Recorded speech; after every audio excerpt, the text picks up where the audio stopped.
Ate, Oh, nagugutom na po ako. 2 araw na po tayong hindi kumakain. Puro tubig na po laman ng tiyan ko. oo, Bunso. Alam kong gutom ka na. Sorry, Bunso. Pasensya ka na, na-experience mo yung ganitong kahirapan. Promise ni ate, gagawa ko ng paraan, okay? Hahanap si ate ng masarap na pagkain mamaya. Okay? Tara. Bunso, upo ka muna dito, ha? Kukuha lang si ate ng pagkain.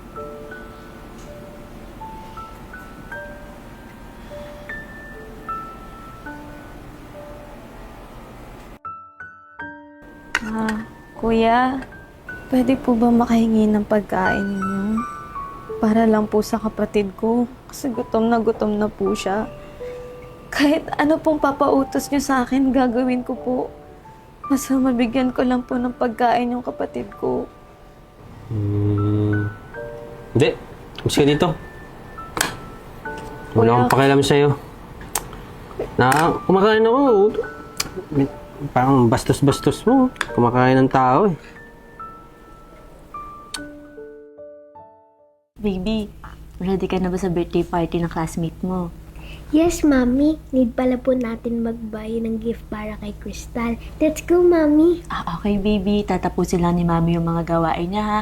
Then, aalis na tayo. At wait lang din natin si Tita, ha? Para siya magbantay ng store. Okay, Mami. Tulungan na po kita magbantay para matapos na po lahat. Bait-bait talaga ng baby ko. Kaya love na love ni Mami. Siyempre naman, mana po ako sa iyo eh. And di ba po palagi niyo po na sinasabi sa akin, always choose to be kind. Cute-cute mo talaga. Sige na. Magagawin mo na si Mami, ha? Diyan ka lang, ha?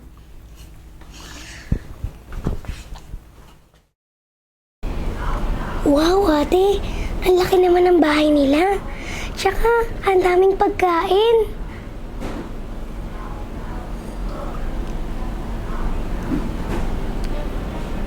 Dito ka lang, ha?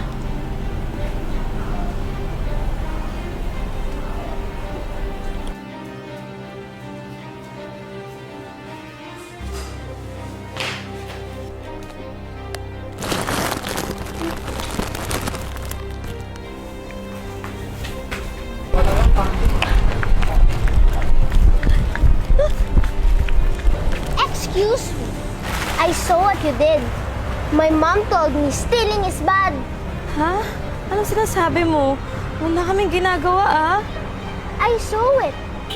Sabi ng mami ko, masamang magsinungaling. Ganun ba?